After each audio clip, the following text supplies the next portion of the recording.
Alors, dans cette deuxième partie, on va s'intéresser aux textures dans Blender et à leur donner un réaliste à partir d'un outil qui existe dans GIMP, qu'on appelle les normal maps. Alors, on va déjà un petit peu mettre la situation en place. On va détruire notre cube, faire Shift A, Mesh Plane, on va agrandir un peu le plane, voilà, comme ça, par exemple. On va faire CTRL A pour appliquer le scale. Et puis, ben voilà, on va se poser la question de mettre une texture dessus. Donc on va se mettre ici dans les espaces de travail, on va faire le shading editor, voilà. Se mettre dessus, voilà, comme ça. Et puis on va faire un matériel nouveau. Alors on va faire pour ça, il y a plusieurs méthodes, hein, mais moi, bon, j'aime bien utiliser les choses les plus simples. Bon, alors, quand on fait new, on fait un nouveau matériel, on arrive directement sur, que l'on peut utiliser aussi, mais je voudrais simplifier ici, parce qu'il y a beaucoup de choses, ça perd un peu le monde. Je vais remplacer ici comment ça s'appelle, le principal BSDF, je vais faire un shader, diffuse. Voilà. Donc, c'est un peu petit, là. Voilà, je vais mettre surface. Je ne vois pas trop bien, c'est un peu petit. Voilà. Render, j'ai la lumière sur le côté. Bon, ça va. En général, je mets un point.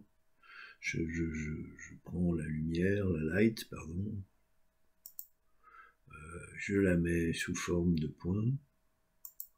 Voilà, elle est là. Bon, 1000 watts, oui, bon, je peux mettre 1500 ou 2000, on va voir 2000 ce que ça fait. Voilà. Voilà. Bon. Je reviens donc à mon matériel. Et je vais faire comme d'habitude, hein, j'ai le node Wrangler maintenant, dans Edit préférence, j'active le node Wrangler, et en faisant CTRL-T sur diffuse BSDF, j'ai tout ce qu'il faut pour implanter une photo. Alors, je vais faire Open, et puis je vais aller chercher ma photo qui est, en gros, elle est dans la clé USB, c'est dans Gravier, c'est une photo de Gravier. Voilà. C'est pas extraordinaire, mais c'est une photo de Gravier. Voilà ce que ça donne quand on met simplement le Gravier. Et là, on va voir un petit perfectionnement qu'on peut ajouter pour donner un peu de réaliste à cette texture. Donc pour ça, on va intégrer ce qu'on appelle une normal map. Alors une normal map, c'est quoi? C'est tout simplement un trucage de réflexion de la lumière. C'est-à-dire on va mettre une carte, ça s'appelle une carte, c'est-à-dire quelque chose qui a les mêmes dimensions que la photo du gravier, qui est obtenue à partir de la photo du gravier, mais qui donne en gros la manière dont les rayons lumineux vont être plus ou moins réfléchis selon la profondeur qui existe entre, par exemple ici, entre les graviers. C'est-à-dire, elle va prendre la photo et elle va travailler sur, bon là, en gros sur les contrastes, hein, mais elle va créer une map, si j'ose dire, qui va diviser la texture en petites parties, et chaque partie va avoir ce qu'on appelle sa réflexion de lumière. Alors, avec plus ou moins d'importance suivant que l'objet sur lequel le petit morceau de texture porte est plus ou moins incliné ou est complètement caché, et ainsi de suite. Et la normale va renvoyer la lumière d'une manière avec un certain relief. Voilà. Alors, les couleurs qui créent cette map, c'est des couleurs, vous allez le voir, c'est des couleurs bleues, des nuances de bleu moiré. Alors, comment créer cette map? Alors, c'est là que, justement, intervient GIMP. On va aller chercher GIMP et on va créer cette normal map. et je vais ouvrir gravier. Donc, ouvrir, oui, ouvrir en tant qu'image, hein, bien sûr, gravier. Donc, je vais aller dans Essai, gravier, et je vais dans gravier, JPEG. Voilà, c'est la photo que je viens de donner. Bon, je vais reculer un petit peu, je vais faire 25%, c'est un peu petit, 50, ouais, on va mettre 50, voilà. À partir de cette photo, il existe ici dans Belle Lair un moyen d'aller chercher ici dans les filtres. Dans les filtres, je vais aller chercher l'outil qui va me faire cette fameuse normal map, c'est-à-dire cette carte de normal qui va essayer de truquer la lumière. Alors voilà, je vais dans générique, hein, souvenez-vous, je vais ensuite dans carte normale, voilà. Alors ça s'appelle normal map en anglais, c'est carte normale en français, et voilà, voilà ce que ça donne. Alors vous avez une petite fenêtre qui s'ouvre, et vous avez les niveaux de couleurs qui vont donner justement ces réflexions plus ou moins, et l'échelle de ces couleurs qui est plus ou moins important selon vos besoins. Alors vous pouvez légèrement, par exemple, là 234 c'est beaucoup, j'ai été un peu loin, il est assez sensible, je vais le descendre à, bon, j'étais à 10, 15, on va mettre, allez, on va mettre 20 ou 14, c'est assez sensible, hein. C'est pas facile à régler, 14, ou 17, voilà. Mais vous y touchez pas éventuellement. Alors, ça, c'est la normal map, c'est-à-dire, c'est l'image qui va truquer le renvoi de la lumière. Je valide, bon, donc je la crée, et je vais l'enregistrer l'exporter sous, pardon, et je vais l'exporter à côté de gravier, hein, c'est-à-dire du dossier où j'ai mon... Mais je ne vais pas l'appeler gravier parce que sinon je vais écraser l'ancienne, je vais l'appeler gravier-normal. Voilà, boum, j'y vais. Alors, ça demande l'exportation, voilà. Maintenant, je l'ai exportée, elle est...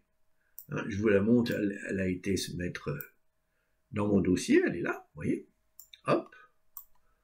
Il faudrait me remettre là, voilà. Donc j'ai fini, hein, là je peux sortir, je peux quitter GUB, je n'ai pas besoin, je tourne sous Blender, voilà. Alors comment je vais utiliser cette carte? Alors là, il y a un petit montage à faire, hein, je vais restreindre un peu en haut, et là, on va utiliser une image texture encore, Shift A, image texture ici, voilà. Je vais me servir, bien entendu, parce que ça, hein, je vous rappelle, si vous avez suivi un peu mes tutos, texture, coordinate et mapping, ça donne l'UV c'est-à-dire la manière dont on va plaquer la photo sur le plan, sur le mesh. Et puis ça, c'est la répartition, c'est la manière de soit déplacer, soit tordre, soit, je veux dire, faire une rotation, soit faire un changement d'échelle. C'est le nœud qui fait ça. Alors on va servir de cette sortie-là, on va la mettre là, parce qu'il faut que les deux textures aient les mêmes dimensions, sinon ça fait des choses bizarres. Et puis je vais légèrement écarter cela, parce que vous voyez ici j'ai une entrée normale, et c'est cette entrée normale que je... Alors je ne vais pas me brancher directement, je vais faire déjà une petite manip, je vous signale ici que, en général, l'image texture, elle est... quand je place ici, j'ai pas mis mon image texture, je vais aller la chercher, gravier, voilà, gravier normal. Alors là, vous voyez que le petit nœud s'est déplacé, s'est déployé. Surtout, essayez de mettre ça sans couleur, hein, c'est-à-dire non-color. Et ensuite, on va essayer d'injecter ça. Mais on ne peut pas l'injecter normal. Il faut un nœud qui va traduire la normal map qui est là en déformation de lumière, ici sur le diffuse. Et bien pour ça, il faut aller dans les vecteurs. Il y a un truc qui s'appelle normal map. Hein, ben, c'est ce qu'on fait. On va mettre la couleur dedans. D'accord? Et puis, on va injecter la normale ici. Alors, évidemment, il faut un certain temps. Et si vous regardez, il y a quand même une différence par rapport à précédemment. C'est-à-dire, je regarde ici, regardez. Voyez l'effet de réalisme qui apparaît. Hein, c'est-à-dire, on a un relief qui apparaît, plus ou moins. Je peux peut-être diminuer un peu la lumière pour que vous voyez mieux. Je vais faire 1000 watts, par exemple, ou 100 watts. Non, c'est trop sombre. 1000 watts. Voilà, par exemple, vous voyez, eh ben, la différence est, moi je trouve qu'elle est très importante. Si vous regardez, ça c'est un peu plat, et quand vous mettez ça, hein, bon, puis en plus, bon là je suis au maximum, alors c'est un peu fort, hein, on peut diminuer un peu, on peut ajuster un peu, pardon, j'ai augmenté, je vais diminuer un peu, comme ceci, par exemple, hein. C'est à vous de régler votre œil, hein, mais en gros, ça permet d'avoir quelque chose qui a un peu plus de réalisme. D'accord? Voilà un des exemples d'utilisation donc de GIMP pour créer des normal maps.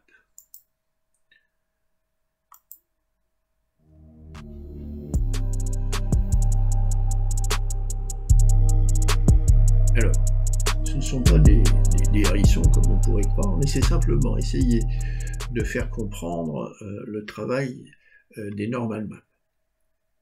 Hein. Alors, qu'est-ce que c'est des normales? Si on prend un plan normal, qui est, si j'ose dire, qui est celui-là, et qu'on met dessus les normales aux faces, hein, on peut remarquer ici que si je mets le grillage, si j'ose dire, le nombre de faces qu'a ce plan-là, voilà, toutes ces normales. Maintenant, si je le déforme, eh bien, vous voyez que toutes les normales, à chacune des petites surfaces, ici, est dans un sens tarabiscoté. Le travail qu'on va essayer de comprendre dans les normal maps, c'est de ramener toutes ces normales à un plan horizontal, mais avec la même orientation. Alors, comment peut-on faire ça? Eh bien, on peut essayer de voir ensemble un petit exemple simple pour comprendre ce qui se passe. Alors, pour essayer de comprendre un peu comment se présente le calcul des normales, voilà.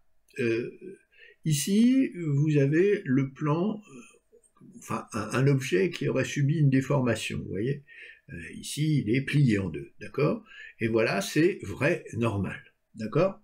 Alors, l'idée de la normal map, c'est de ramener tout à plat, mais de conserver ces orientations-là pour les normales, ce qui va donner éventuellement, par calcul, des couleurs, enfin des codages différents de la lumière. Alors pour ça, si je regarde les normales, si j'ose dire, normales de notre figure à plat, si j'ose dire. Elles sont comme ça. Mais si je veux transplanter ces orientations-là là-dessus, je vais faire une manipulation. Je vais recalculer par une méthode très simple, qui est le logiciel GIMP en particulier, qui va recalculer l'orientation qui va recalculer l'orientation des maps qui sont sur cette théoriquement verticale, mais il va reprendre ces orientations-là pour les mettre là-dessus. C'est-à-dire, on va obtenir ceci. Vous voyez? C'est-à-dire que, en réalité, à partir de quoi la machine va calculer? Elle va calculer à partir de ces orientations-là. Et elle va coder ça en couleur, comme on va le voir par la suite. Voilà. Alors, pour essayer de comprendre un petit peu comment se code l'orientation de la normale d'une face en couleur, alors ici j'ai représenté une face qui par défaut est colorée en bleu parce que la normale est perpendiculaire à elle, c'est-à-dire que la normale est dans sa position normale entre guillemets. Maintenant, je vais essayer de vous montrer ce qui se passe quand on incline la normale et vous montrer comment ça va être codé en couleur. Donc je vais faire R, Y, et vous allez voir théoriquement, regardez, la face va changer de couleur. C'est-à-dire, elle va devenir un peu plus dans les rouges, elle va mélanger le rouge et le bleu. Donc, on va coder l'orientation ici. Vous voyez que l'orientation de ma normale est un petit peu en biais comme ça, et ça va être codé par la couleur qui correspond, c'est-à-dire une espèce de rose mauve. Hein, d'accord? Donc, à chaque orientation R, je vais continuer, R, si je continue, vous voyez la couleur s'éclaircit, ou si au contraire je diminue, eh bien là je repasse en bleu et je repasse de l'autre côté en autre couleur de bleu. D'accord? Donc là, en gros, l'orientation de la normale va donner des couleurs différentes sur la carte, c'est-à-dire la reproduction en couleur des orientations de chacune des normales des facettes. Hein. Chaque petite facette élémentaire de la texture va être représentée par une couleur. C'est un petit peu la technique de la normale map. Alors, voici un exemple hein, qui illustre ce dont je viens de parler. Vous voyez, ça c'est la vraie photo de pierre, d'un mur de pierre sèche, avec ses reliefs, avec le plus de contraste possible, et ça c'est la normale map. Alors vous voyez bien que certains endroits n'ont pas la même couleur. Vous voyez ici il y a du moirage, les couleurs sont pas les mêmes suivant l'angle que fait la lumière, hein, d'accord? Ou enfin le codage de la lumière, hein, ici pareil. Donc vous avez cette normale map qui est économique parce qu'elle ne déplace pas du tout de vertices et ainsi de suite. Elle va être plaquée, ça va être une photo qui va être plaquée et traitée par le moteur de rendu de Cycles, à la différence d'un display ou une chose comme ça. Et donc on va avoir un rendu qui va s'approcher un peu du relief. Voilà.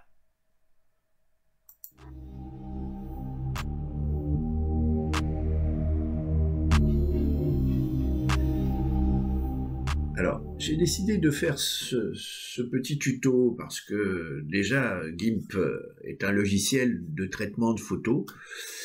Il est utile pour, par exemple, rendre les rendus de Blender plus réalistes. Hein. On verra tout à l'heure, il est question de normal map et de choses comme ça. Enfin, on verra tout à l'heure. Mais surtout, pour le premier point, c'est-à-dire ma compagne Luce, l'autre fois, m'a demandé de faire un assemblage de photos, et je me suis rendu compte que pour manipuler les photos, les agrandir, les découper, les mettre sur comme ça les unes à côté des autres, il y a tout un travail à faire.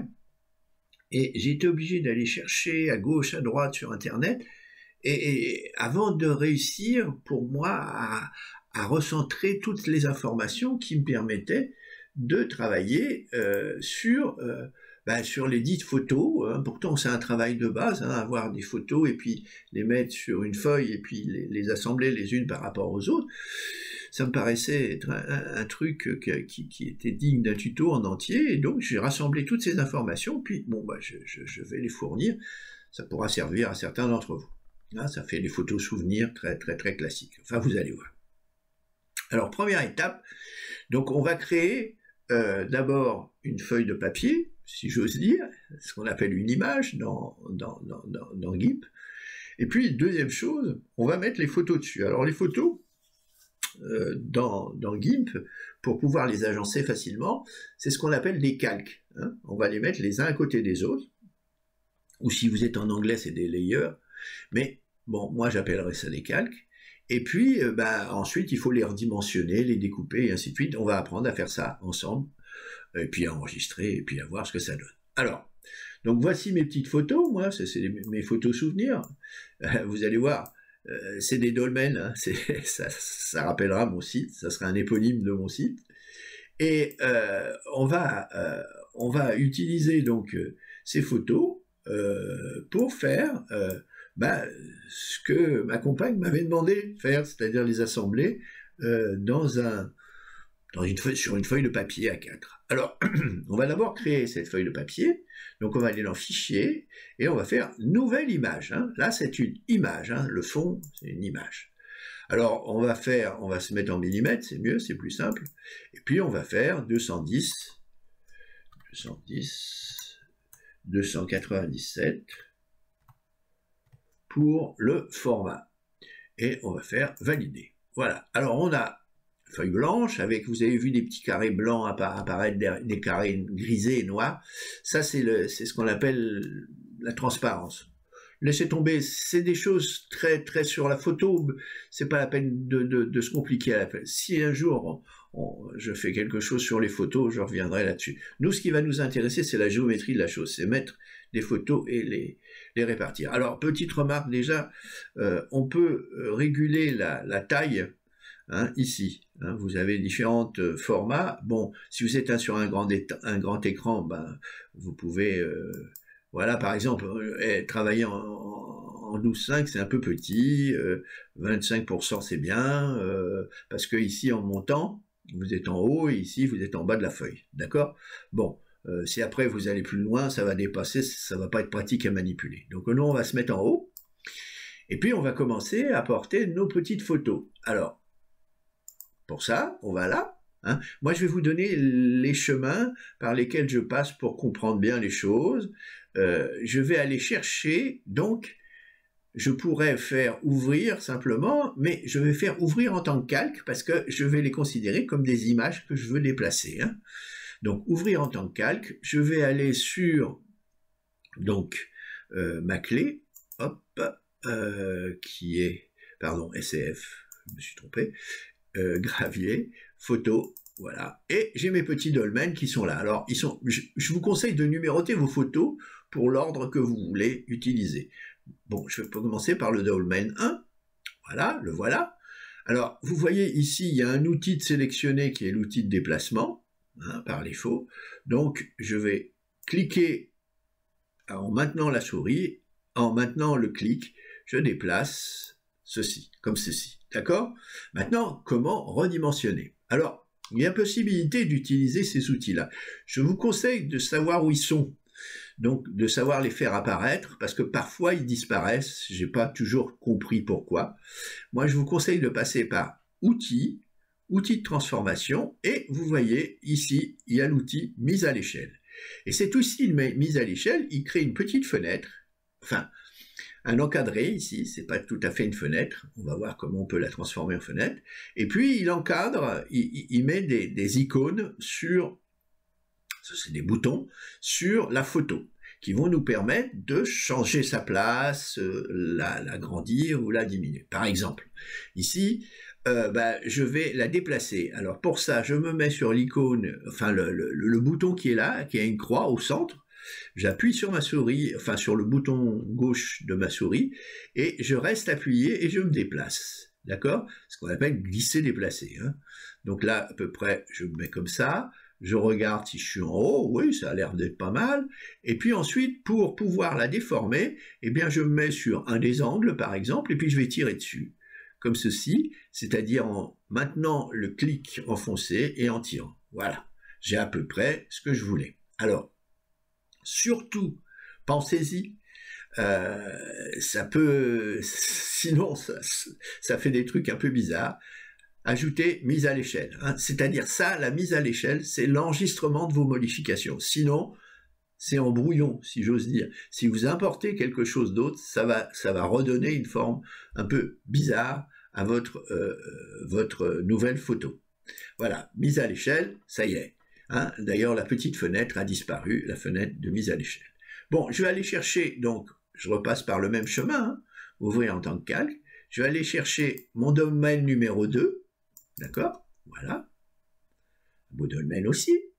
Et puis, je vais essayer de le placer à côté. Alors, vous voyez que si je prends l'outil de déplacement, parce que bon, l'outil de déplacement, on va quand même le chercher, ben, il est trop grand. Donc, il faut que je le réajuste. Et puis, il y a plein de choses autour qui sont un peu... C'est-à-dire que ma photo n'est pas assez centrée. J'aimerais bien découper autour. Alors, pour ça, ben, je vais aller ici, toujours dans Outils. Bon, il y a un outil ici, mais je vous conseille de vous habituer par là. Outils de transformation, et puis, outils de découpage. Et là, vous avez, regardez votre curseur, il a un petit couteau. Ben, vous vous placez dans l'angle haut du coin où vous voulez découper, vous appuyez sur la souris, vous voyez, votre curseur se transforme, et vous tirez dessus en maintenant la souris enfoncée. D'accord? Vous cadrez comme vous voulez. Alors si ça vous convient, ben, sinon ben, vous pouvez remodifier un peu. Vous voyez, en prenant les angles ici, hein, voilà, hein, comme vous voulez, voilà. Et puis une fois que ça vous convient, vous faites Enter et ça découpe, d'accord? Et puis après, ben, il faut le mettre à l'échelle et la placer à l'endroit où il faut. Alors, on va aller dans Outils, Transformation, Mise à l'échelle, et puis je vais la déplacer. Alors, vous voyez que la petite fenêtre ici me gêne, ben, je vais la transformer ici. Je vais la détacher pour la mettre en fenêtre. Vous voyez, elle est amovible maintenant. Je peux la mettre où je veux. C'est quand même plus pratique. Et là, bon, bah, je me déplace ici. Bon, par exemple, je me place à côté de l'autre, puis bon, je vais réduire un peu. Je peux rogner, hein, je peux me mettre à côté, puis rogner un peu sur le premier. Voilà. D'accord? Puis bon, si ça me plaît pas, bah, je peux... par exemple, je peux redécouper aussi, hein, parce que là, ici, il y a des tas de choses qui... Bon, il y a des feuilles, mais bon, on va pas faire des choses très compliquées, voilà. Hein. Et puis aussi, ce que vous pouvez faire, c'est faire des décrochements comme ça, c'est pas moche non plus. Hein. Alors, ensuite, n'oubliez pas, mise à l'échelle, sinon, bloom. Alors, on continue. Maintenant, je vais aller chercher encore fichier, importer... ouvrir en tant que calque, voilà, alors je suis Dolmen 3, ah oui, il est très beau, hein. Alors, maintenant, je vais le déplacer, je vais le mettre là, par exemple, et puis, bon, il est un peu large, et je vais le découper ici, un peu dans le coin. Donc, soit j'utilise ça, soit j'utilise encore outil de transformation, découpage, voilà, et puis je vais dire par exemple ici, hop, voilà, je vais remettre un peu moins de verdure autour, voilà, par exemple, voilà, puis même un peu moins, là ça me va, ouais, allez, bon, c'est bon. Donc, je prends l'outil de déplacement et je place, et puis je peux peut-être le redimensionner aussi, hein. Pourquoi pas. Voilà, outils, transformation, mise à l'échelle, voilà, je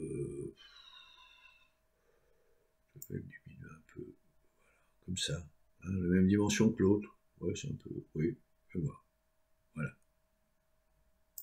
Bon, je fais des choses, hein, j'ai pas trop réfléchi avant de travailler.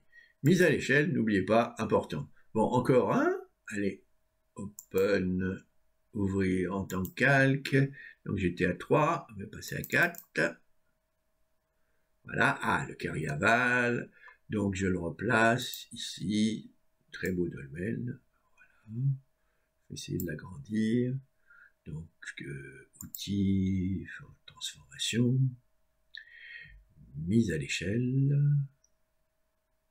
voilà. Donc zoom, ouais, c'est pas mal ça. Voilà. Je vais déplacer un peu, comme ça, je vais gagner de la place, faire chevaucher un peu, voilà, hop. Voilà. Voilà. Mise à l'échelle. Lui, j'ai presque pas eu à le découper. Et puis le dernier que je vais mettre en dessous. Ouvrir en tant que calque. Donc 5. Hop. on va le déplacer. Bon, puis on va le remettre à l'échelle. Aussi, outils. Mise à l'échelle, voilà. Donc, alors je vais le déplacer sur le côté. Je vais voir. Ah bah non, c'est. Voilà.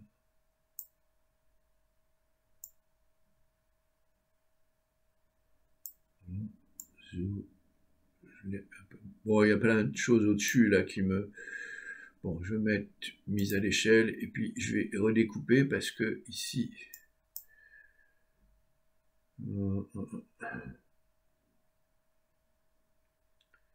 Je vais voir à peu près ce qu'il y a comme place en dessous. Là, je suis bien. Je vais découper cette partie-là. Là. Je vais me mettre un peu sur le côté pour voir ce que je fais. Voilà. Mettre là. Hop. Et puis, je vais aller chercher l'outil de découpage. Outil de découpage. Outil. Transformation. Découpage. Et puis, je vais couper ici. Après. Hop.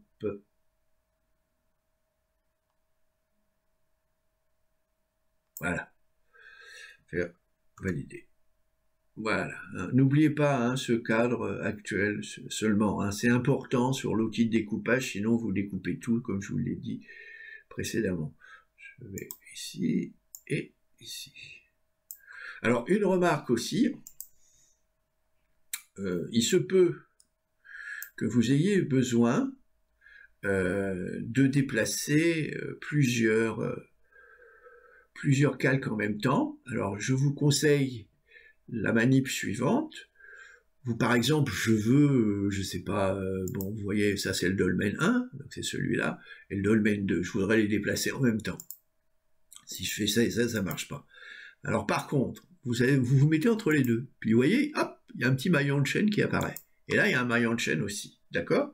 Et bien maintenant, quand vous allez prendre votre outil de déplacement et que vous déplacez les deux simultanément. Hein, CTRL Z. Donc ça permet, avec ce bouton-là, de faire des déplacements multiples. Donc là, je décoche. Alors, maintenant que vous avez fait ça, et que vous avez votre photo qui est soi-disant prête, c'est pas très joli ce que j'ai fait, mais enfin bon, hein, c'est pour vous montrer comment ça marche, eh bien, je vais dans fichier, non pas enregistrer sous, hein. Bon, enregistrer sous, ce serait pour enregistrer le fichier avec GIMP, avec son contenu, vous faites exporter sous. Et là, vous allez choisir, bon, par exemple, ici, moi, je vais le mettre dans ma clé, et puis, je vais le mettre dans gravier, photo, voilà, et puis, je vais l'appeler mélange photo, mélange photo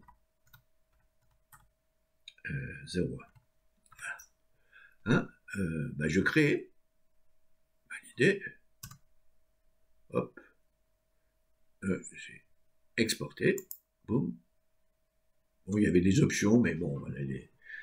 Et là, ça met un peu de temps, hein, parce qu'il y a du travail, et puis en plus j'enregistre, donc ça met pas mal de temps à calculer, et vous allez voir le résultat produit par ce petit travail. Alors là, vous avez ce qui est sous GIMP, et je vais vous montrer, ouvrir avec Paint, avec Paint, merci, voilà. Voilà, Paint. Alors bon, là, il est un peu grand, parce que bon, pour Paint, c'est 100%. Je vais diminuer un peu la taille. Voilà. Voilà votre photo, hein, mise sous Paint. D'accord? Voilà. Voilà le travail que vous obtenez, hein, la photo que vous avez prise. Alors ça, c'est le résultat sous GIMP. Puis là, vous n'avez pas besoin d'enregistrer. Alors, juste un additif auquel je pense en cette fin de tuto, c'est le redimensionnement des des fenêtres sur les côtés. Alors, j'ai cherché assez longtemps et c'est assez sensible. Vous voyez ici, si vous déplacez, vous avez des petites poignées ici. Si vous vous mettez dessus et que vous tirez, vous voyez, ça marche. Alors, il faut bien se mettre dessus parce que si vous le mettez à côté, ça ne marche pas. Donc, vous avez la même chose ici. Voilà. Donc, vous repérez ce petit icône. Il peut exister aussi horizontalement quand vous avez plusieurs fenêtres qui sont les unes en dessous des autres. D'accord? Donc, utilisez-la, c'est un renseignement supplémentaire qui peut être utile.